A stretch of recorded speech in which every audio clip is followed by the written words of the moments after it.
What is risk management?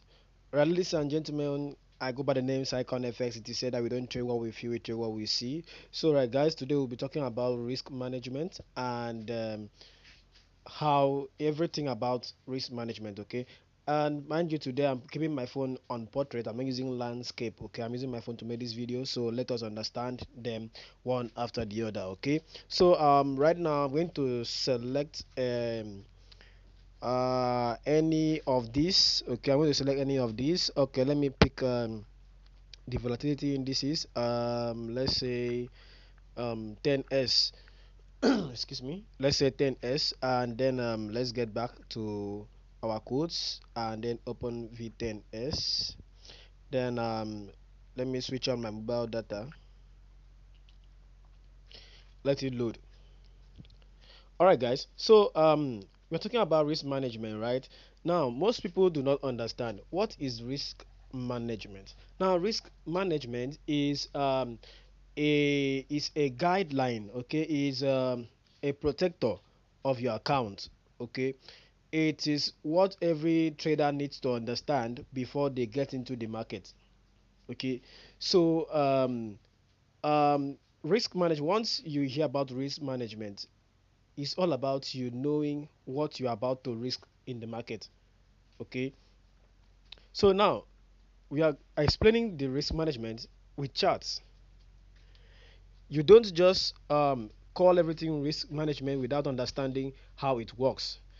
So now let's dive into the charts and see how risk management works. Let's assume that I have an account of let's assume $20. Okay, I have an account of $20 and I want to risk a trade. Then I risk $2 in that trade. That's risk management, right? Yeah, that's risk management because my money, if it goes in loss, I'll be having $18 in my account. I've managed my risk, meaning that I've managed my money. All right, that's risk management. But there is something else you need to understand about risk management. Risk management comes with setups. You don't just call everything risk management, okay? This is how I mean with setups. We all know that there are different kinds of setup. There must be 50 or 100 setups in trades that we see. Most people use trend lines, strategies, and concepts. People use SMC, some people use ICT, some use price action, some use. There are many patterns. Okay, the butterfly pattern, the trend line, break and continue, but there are many. Okay, so now each of those strategies have their own stop loss level placements. Okay, so the risk management must be in line with your strategy. That is just it. Okay, I cannot have a strategy that let's assume that I'm about to enter a trade somewhere here. Okay, that I'm entering a trade somewhere here, and then I put my stop loss. I enter my trade here, and I put my stop loss just here because I want to manage approximately 2.770 dollars. That is stupidity. Price can just come, clear out my stop loss, and then start selling again. Okay, if it's supposed to sell, all right, it will start selling again. So everything has to do with your setup. Now you analyze the trade, right? After your analysis, you mark your POIs. Price come to your POI, give you an entry. Let's say it gives you an order block. Those people that likes trading, maybe lower time frame, change of character, inducement, and then the POI, then they start selling or buying. Okay, price might just come. Let's assume that this is where price should begin selling. Okay, I'm going to put my cells here, okay, or I'm putting at the bodies anyhow it is, and then my stop loss must be above the swing point. It will not be on the swing point, it must be above the swing point, few points above the swing point, and then where my target should be should be none of anyone's business. Okay, your target should be no one's business. Your target should be your setup's business and not anyone's business. The reason why I'm saying is this: there are some groups which I joined 2 years ago. Someone made an analysis of the trade. The stop loss was about $10, and then the take profit was about $4. Let's assume that was a 1 is to 4, right? And someone else, once the trade was triggered, someone else posted something still on that same group, countering the person's post, telling him that this trade he should take 1 is to 2, that is risk $10 to get $20. Okay, and this guy had to follow and put his TP on that $20. Guess what? Price took the $20 as profit and still went ahead and completed the 1 is to 4.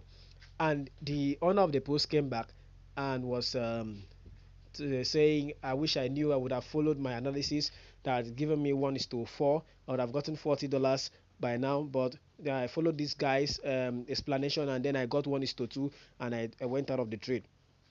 Okay, so the risk management here, like I said, should be in line with your analysis. Should not just be because you want to risk $1. Okay, this is one thing. Also, you can blow up your accounts like this. You can blow up your account like this. Okay, let me show you example. Okay, because you have seen this. What is it called? Is it pin bar or gravestone doji? I don't really know. There are many candle names. There are many candlestick names. Okay, I mean this candle here you are seeing here. This candle which you are seeing with a long hammer upside down, then you see it in that position. Let's assume that you take a sell. Once it happened, you took a sell here and you placed your stop loss here. Okay, right? You are risking 4.20, and mind you wanted risking $2 in your $20 account. Now you have risk 4, and maybe price comes out, take out the stop loss, and then somewhere around this area price started selling. Okay, or maybe as price took out your stop loss, you then remember that it was still in the zone, you placed your trade again, and then you adjusted the stop loss a bit. Sorry, you placed your trade again and adjusted your stop loss a bit. Price came, hit your stop loss again, and still went up to somewhere here and then started selling again. You have already lost approximately $4 to $6 in the 20 that you were trying to manage. So why not just put your sell limits at the POI after every condition has been met? Okay, you put your sell limits there, and then you place your stop loss a little bit above your POI, or if you are buying a little bit below the swing point. Okay, then you allow the trade to run. It's better than you, okay, entering the trade, hit stop loss, entering a trade around the same POI and be hitting stop loss time after time. I know some traders who have done this. Those Some of you are watching this video by now, and most of you have been doing this. Will experience must have experienced what I'm saying. Okay, you don't just place a trade and then you hit stop loss, you enter again, you hit stop loss, you enter again, and then you hit stop loss, still in the same POI. So why not just set your limits at your POI, your stop loss, if you are buying below, if you are selling above the POI, okay, and then you set your take profit anywhere you want to set, okay, according to your strategy, okay. So that is just everything you need to know about risk management. That first of all, risk management does not mean you are risking $2, you are risking $3, you are risking $1, you are risking 50 cents, you are risking $7. That is not what risk management means. Risk management must be in line with your setup. Risk management is all about keeping your accounts alive. It's all about what and how much you are risking based on the setup you use.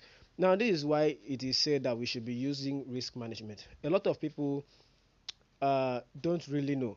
Okay, our setups, the setups that everybody trade, there is no 100% guarantee. There is no 100% proof that this strategy is the best. Okay, there is no 100% proof that this strategy is the best. That's why they ask you to use risk management, because setups do fail. Setups also fail. Okay, so once you see a setup, does not mean that you should pack all your money and put inside. Assuming, like I said, I have $10 or $20, then I open this. I already know that my risk is around okay, let's say $9. Then I open two positions like this. I am not managing my risk. I am not managing my risk. What I'm doing, I am trying a very risky pattern. Okay, if I have $20 and I decide to risk only $9, I am managing my risk because I know that I'll be left with $11, which is still okay by me to trade with it. Okay, as long as the count is not blown to a certain level. Okay, but me putting $9 in two positions when I have, excuse me putting $9 in two positions when I know that I have $20, I'm risking, I am over risking. That's what they call over risking. I am over risking, okay, and it's very deadly. Okay, it's not that good for accounts. Okay, unless you are this type of people that uses sniper entries, maybe sniper entries work for you. But even with sniper entries, it is not always advisable to put all your money inside a particular trade. What you can do is this, okay? You just let's say I risk $9. Where is it? $9 here. I risk $9, and as the trade is moving, okay, as the trade is moving, maybe the trade broke structure and then give another entry again. Maybe let's say around this point, okay, around this point, I'll now put another sell position, and at that time, this $9 stop loss here is already secured because I know that price will not come up there again because it has broken structure and given me another entry. So I'm going to put my stop loss at break even. Then this second position, the stop loss will be at the entry or the break even of the previous position. And then the trade keeps going, we continue that way, and the accounts keep growing. You don't just put all the money inside a particular POI. What if it fails? That is why they say you should apply risk management, because they know that setups are not 100% guaranteed. So that's everything we need to know about risk management. Okay, so if you have $30 and you're risking $14 or you're risking $10, it must be that the strategy you are using warrants it. Okay, it must be that your strategy warrants that your stop loss level should be around that $14, should be around that $10. Okay, so that is all for today. If you have any questions, you can ask in the comment section. Don't forget to like, share, comment, and subscribe to our YouTube videos. Okay, we are now back on YouTube posting our videos. So if you want to join our telegram channel for our chart analysis, the link is in my bio.